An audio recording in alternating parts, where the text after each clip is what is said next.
गुलाबराव पाटलांचे चिरंजीव त्यांना उमेदवारी दिल्यावरून लोकांमध्ये चर्चा आहे की कार्यकर्त्याला का उमेदवारी दिली जात नाही, राजकारण्यांच्याच घरात का उमेदवारी घराणेशाहीचा आरोप होतोय. ठीक आहे, तर त्यांचा प्रश्न आहे. त्यांनी कोणाला तिकीट मागावं, काय मागावं, काय नाही मागावं, हा त्यांचा प्रश्न आहे. त्यांच्या पक्षाचा प्रश्न आहे. कोण तिकीट देणार आहे, नाही देणार आहे. आता आमच्याकडे जेव्हा जागा सोडेल तेव्हा तो आमचा प्रश्न राहील, कोणाला द्यायची, कोणाला नाही द्यायची. मंत्री गुलाबराव पाटील आज मुंबईला तातडीनं जाणार आहे आणि आपल्या चिरंजीवाच्या तिकिटासाठी त्या शिंदे साहेबांकडे हट्ट करणार आहे. मी सुद्धा तातडीने तर दिल्ली निघालो 4:30 विमानात. आपल्या माहिती आता आम्ही आमच्या कामाने पुढे मुंबईला गेलो, दिल्लीला गेलो की तुम्हाला हेच का दिसतंय समजत नाही. मी आता बघा, मी 4:30 तिकीट आहे माझं दिल्लीचं. आता मी निघालो तिकडे 1 वाजला. आता मी दिल्लीकडे निघालोय. मी तिकिटासाठी जात नाहीये. पण तिकडे शिंदे पण उपस्थित आहे. भाऊ शिंदे पण उपस्थित आहे. शिंदेना आपण समजावलं जाणार का कुणाला? दिल्लीमध्ये? अच्छा, म्हणजे शिंदे साहेब गेले म्हणून मी जातो तिकडे. माझा विषय वेगळा आहे. उद्या धनगर समाजा आरक्षणाच्या संबंधीचा विषय आहे आणि त्या संदर्भात सुप्रीम कोर्टामध्ये तारीख आहे. संदर्भात आम्ही भेटायला जातो. भाऊ, तुम्ही जसं म्हटलं 30 वर्षापासून भाजपची जागा ही आपलं विधान परिषदेची, गुलाब भाऊ म्हणतात की या निवडणुकीमध्ये असेल किंवा कुठल्याही निवडणुकीत मोठा भाऊ किंवा लहान भाऊ म्हणून आम्ही निवडणुकीला नाही तर महायुतीच मोठा भाऊ आहे असं आम्ही सांगलो जाणार. बरोबर, चालेल. त्यांची त्यांनी मागणी करावी. मला असं वाटतं ते न्याय आहे. मला त्याबद्दल काही अडचण नाही आहे. त्यांची मागणी जी आहे ती रास्त आहे. त्यांनी ती मागणी करावी. शेवटी तिन्ही पक्षाचे नेते मिळून या ठिकाणी निर्णय करतील. चित्र आहे काय नेमकी भूमिका आहे? 17 जागा आहेत. त्या संदर्भामध्ये प्राथमिक चर्चा आम्ही तिन्ही पक्षांची त्या ठिकाणी झालेली आहे. 6 लोक म्हणून आम्ही त्या संदर्भात चर्चा केलेली आहे आणि आमचा रिपोर्ट सगळा आम्ही आमच्या नेत्यांना दिलेला आहे. आम्ही माननीय देवेंद्रजींना दिलेला आहे, शिवसेनेने माननीय शिंदे साहेबांना दिलेला आहे, आमच्या पवारताई एक वहिनी आहेत, वहिनी साहेबांना सुद्धा त्यांचा राष्ट्रवादीचा रिपोर्ट गेलेला आहे आणि यानंतर तिन्ही नेते बसून त्या ठिकाणी निर्णय करतील आणि समन्वय ठेवून राखून या ठिकाणी सगळ्या जागांचं वाटप होईल. उपमुख्यमंत्री एकनाथ शिंदे हे दिल्ली दौरा गेले, काही एकमत झाल्याची देखील चर्चा आहे, काही ठोस या बैठकीतून समोर आले. मला असं वाटतं दिल्ली जाणं उपमुख्यमंत्री आहेत ते नेहमी जात असतात आणि ते कामं असतील, खात्याच्या संदर्भात कामं असतील, त्यांना कुठे काही कामं असतील त्या संदर्भामध्ये महायुतीसाठी किंवा जागा वाटपासाठी ते दिल्लीला गेले असं मला वाटतं समजण्याचं कारण नाही. गुलाबराव पाटील यांचे सुपुत्र जे आहेत ते देखील मैदानात असल्याची चर्चा आहे. काय वाटतं, जळगावसाठी पेच जो आहे तो मोठ्या प्रमाणात निर्माण नाही. गुलाबभाऊंचे जे चिरंजीव आहेत प्रताप पाटील यांनी सुद्धा मागणी केलेली आहे. गुलाबभाऊंनी सुद्धा मुलासाठी तिकडची मागणी केलेली आहे. ही वस्तुस्थिती आहे, ही वस्तुस्थिती आहे. पण आता जागा वाटपामध्ये 17 जागा आहेत, त्यामध्ये कशी वाटप होते हे वरिष्ठ पातळीवर ठरेल. त्यानंतर मग तिकिटाचं वाटप होईल. शिंदे जे आहे ते 7 जागेवर ठाम असल्याचं मानलं जातात आहे. शिंदे जे आहे ते 7 जागांची मागणी करतात. त्यानंतर नाशिक व जळगाव 2 जागा मागतात आहे. मला वाटतं या संदर्भामध्ये मुख्यमंत्री महोदय ते आणि आता दुसऱ्या मुख्यमंत्री आमच्या वहिनी त्या ठिकाणी बसून निर्णय करतील. अतिशय मी पुन्हा सांगतो की समन्वयाने सगळा हा विषय सुटणार आहे. या संदर्भाने मागणी तर सगळेच युती असली महायुती असली की आम्ही मागणी सगळीच करतो.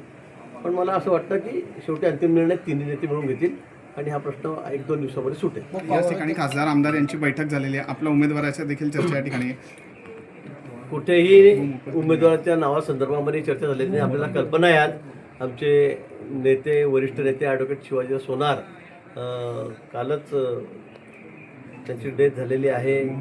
ते आज आमच्यामध्ये नाही आहेत. काही थोड्याशा आजारामुळे त्यांचा मृत्यू झालेला आहे आणि त्यांना आज सावरण्यात ठेवण्याचा कार्यक्रम या ठिकाणी होता आणि म्हणून सगळेच भाजपचे सगळे जिल्हाभरातले कार्यकर्ते पदाधिकारी आमदार खासदार सर्वजण या ठिकाणी आलेले होते आणि इथे आल्यानंतर मग मी चहाला आम्ही सगळेजण एकत्र बसलेलो होतो. त्या संदर्भात कुठेही उमेदवार ठेवण्याच्या संदर्भामध्ये किंवा विधान परिषद निवडणुकीच्या संदर्भामध्ये कुठे आमची बैठक झालेली नाही. एकंदरीत गुलाबराव पाटील आहे आणि किशोर पाटील यांच्या दोघांच्या पुत्रांसाठी ते तिकीट मागण्याची केली आहे. शिवसेनेमध्ये 2 गट असल्याची देखील चर्चा आहे तिकिटावरून. ते असे आता ज्याचा अधिकार आहे, कोणी तिकीट मागावं कोणी मागू नये हा त्याचा अधिकार आहे.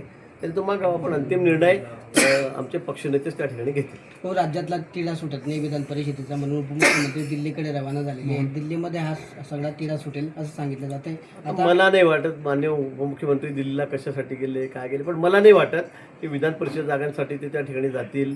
इथेच माननीय मुख्यमंत्री महोदय आणि ते दोन्ही उपमुख्यमंत्री समन्वयाने हा विषय सोडवतील. पण नाशिकच्या कारागृहामध्ये जामिनावर सुटलेल्या कैद्यासोबत कर्मचाऱ्यांनी दारूची पार्टी केल्याचा व्हिडिओ व्हायरल झालेला आहे.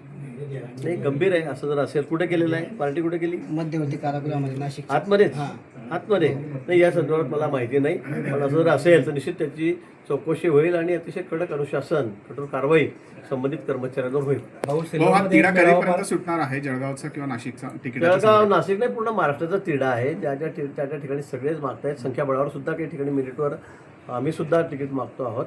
पण मला वाटतं तर उद्यापासून फॉर्म भरायला सुरुवात झालेली आहे भाऊ सिल्लोडमध्ये आणि 1-2 दिवसामध्ये हा तिढा सुटेल. 40 आमदार जे आहेत शिंदेचे ते भाजपच्या संपर्कात आहे. रोहित पवारांनी असा दावा केलेला आहे. ते रोहित पवारांना नेहमी स्वप्न पडत असतात. ते रोज काही ना काही सांगत असतात. त्यामुळे मला त्यांच्याबद्दल काही बोलायचं नाही. भाऊ सिल्लोडमध्ये एक मेळावा पार पडला शिवसेनेचा एक मेळावा पार कुठे? पडला सिल्लोडमध्ये. बरं, त्यात अब्दुल सत्तार आणि संजय शिरसाट यांचं पुन्हा शाब्दिक चकमक जे आहे ती आपल्याला बघायला मिळाली. ठीक आहे. तर तर शिवसेनेत त्यांचा पक्षांतर्गत तो विषय आहे.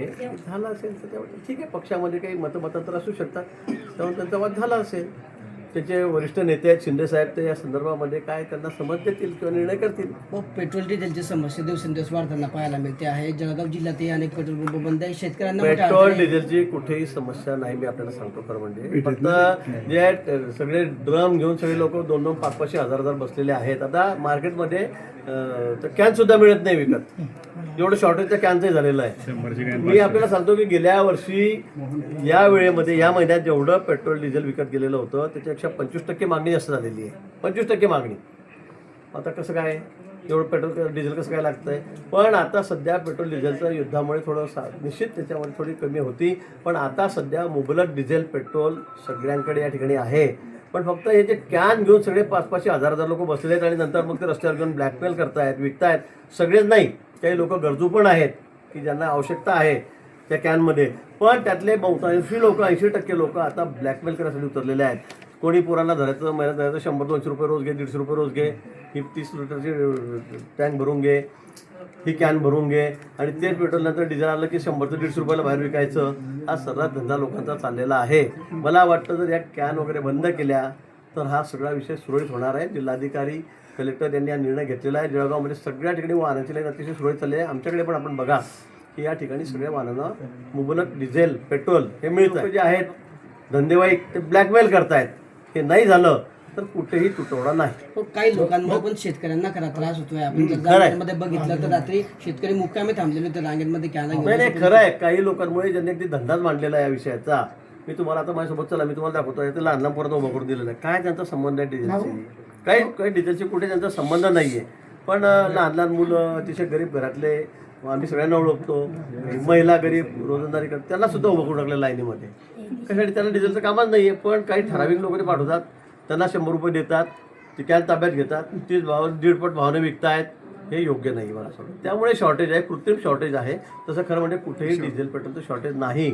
मागच्या वर्षी जेवढं डिझेल गेलं त्याच्यापेक्षा 1.25 पट जास्त, 25% जास्त डिझेल हे यावर्षी लोक खरेदी आहेत.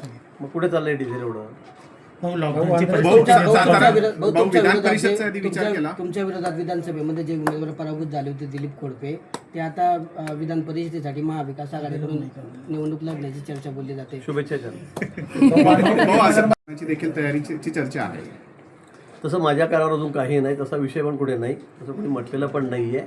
ते त्यांच्या पक्षाचं तिकीट त्या ठिकाणी मागता आहेत. आमचं 25 वर्षापासून इथे आमचं आमदार आहे, 30 वर्षापासून आमचे आमदार आहे. भाजपची सीट या ठिकाणी आहे आणि म्हणून आमचा आग्रह आहे की जागा भाजपलाच मिळाली पाहिजे. अजून उमेदवार आमचाही ठरलेला नाही आहे. पण ही जागा निश्चित भाजपला मिळावी यासाठी आम्ही आग्रही आहोत. कारण गेल्या अनेक वर्षापासून ही जागा आम्हीच लढतो, आम्ही निवडून येतो. उमेदवार कोण असणार? भावी उमेदवार कोण असणार? अनेक जुने कार्यकर्त्यांना असेल का? किंवा अनेक लोकांची मागणी आपल्याकडे आमच्याकडे 10 लोक मागतायत. भाऊ वांद्रे गरीबनगरच्या जागेवर अतिक्रमणाची कारवाई झाली. वांद्रे गरीबनगरमध्ये रेल्वेच्या जागेवर अतिक्रमणाची कारवाई झाली. महायुतीच्या नेत्यांनी त्या कारवाईचं समर्थन केलंय. ते केलं पाहिजे. आता शहरं वाढतायत, नाशिकमध्ये सुद्धा कुंभमेळा आहे, तिथे लोक विरोध करतायत. पण शहरं वाढतायत, वाहनं वाढतायत. एकीकडे तुम्ही म्हणता की पब्लिक ट्रान्सपोर्टेशन, प्रायव्हेट किती खराब झालेलं आहे, किती वेळ लागतोय, किती ट्रॅफिक जाम होतंय आणि अतिक्रमण काढलं की लगेच ते का काढलं हे प्रश्न तुम्ही विचारताय. आता तुम्ही सरकारी जागेवर सर्रास रस्त्याने जर अतिक्रमणं केली तर मला वाटतं ती एक दिवस काढावी लागणार आहे. वाढती लोकसंख्या, वाहनाची संख्या किती वाढते हे आपण बघतात आणि मग आपल्याला लोकांना सेवा द्यायची आहे की नाही, का सगळ्या दूर फक्त अतिक्रमणच करायची आहे.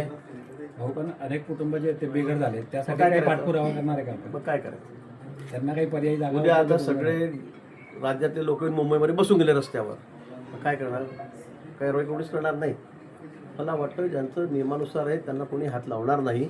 पण दररोज जर झोपडपट्ट्या वाढत असतील, दररोज लोक रस्त्यामध्ये जाऊन बसत असतील, त्यांचं करायचं काय? मग तुम्ही एकीकडे मुंबईचं ट्रॅफिक जाम झालं की तुम्ही सांगणार काय तुम्ही मुंबईकडे लक्ष येत आहे, काय करतात, पुण्यामध्ये काय करतायत, नाशिकला काय करतायत. पण मला वाटतं दिवसेंदिवस अतिक्रमण करण्याची संख्यासुद्धा वाढत चाललेली आहे. बाहेर राज्यातून लोक येत आहेत, अनेक ठिकाणी येत आहेत. सगळे मुंबईसारख्या ठिकाणी सगळे लोक जाऊन त्या ठिकाणी बसत आहेत, पण कुठे जागा मिळते झोपडपट्ट्या करतात. मला वाटतं हे सुद्धा चुकीचं आहे. दोन्ही बाजू आपण तपासून बघितल्या पाहिजे. भाऊ, मग परप्रांतीयांची संख्या वाढल्यामुळे झोपडपट्टी वाढते असं वाटतं का आपल्याला? निश्चित ते पण आहे, ते पण आहेत, ते पण आहेत ना. मग कोणाची आहेत? मग कोण मुंबईवर लोक थोडी झोपड्या लावतात परत त्यांच्या तिथे. लोक बाहेरून जात आहेत आणि मुंबई शेवटी आर्थिक राजधानी आहे. प्रत्येक माणूस कामासाठी जातो आहे, हे खरं आहे. पण तुम्ही आता कुठेही घरं बांधाल, कुठेही झोपड्या टाकाल सरकारी जागांमध्ये, मग पुढे मग काय करायचं? रेल्वे चालेल कशी? ट्रॅफिक कशी सुरळीत होईल? हे आपलं पूर्ण कामच आहे. पण काही ठिकाणी तिकडे बांगलादेशी मोठ्या संख्येनं देखील पाहायला मिळतं. पोलिसांनी देखील त्यांना आहे, त्यांच्यावरही कारवाया चालू आहेत. बांगलादेशी आहेत मोठ्या संख्येमध्ये, वेगवेगळ्या महाराष्ट्रामध्ये वेगवेगळ्या शहरामध्ये विखुरलेले सुद्धा आहेत आणि त्यांना हुडकून काढण्याचं काम पोलीस यंत्रणा करते. कलेक्टर म्हणजे शासकीय पातळीवर ते केलं जातं आहे आणि अनेक लोक त्यात ते आढळून आलेले आहेत. आणि म्हणून मला असं वाटतं की आपण थोडंसं दोन्ही बाजू बघितल्या पाहिजेत. एकीकडे ट्रॅफिक क्लिअर झालं पाहिजे आणि अतिक्रमण बसलंच पाहिजे, हे असं शक्य होणार. अण्णा हजारेंनी पाठिंबा दर्शवलेला आहे. अण्णा हजारे म्हणतात की आता लोकपालसाठी पुन्हा आंदोलन करावं लागेल. ठीक, मला सदर देवस्थानाची माहिती पण अण्णा काय म्हणाले. काँग्रेस जनता पार्टी भाऊ पण मी अण्णांची लवकरच भेट घेणार आहे. बरेच दिवसापासून माझी त्यांची भेट नाही आहे. मी त्यांना आजूबाजून नेहमी भेटत असतो, पण गेल्या वर्षभरापासून माझी त्यांची भेट नाही. मी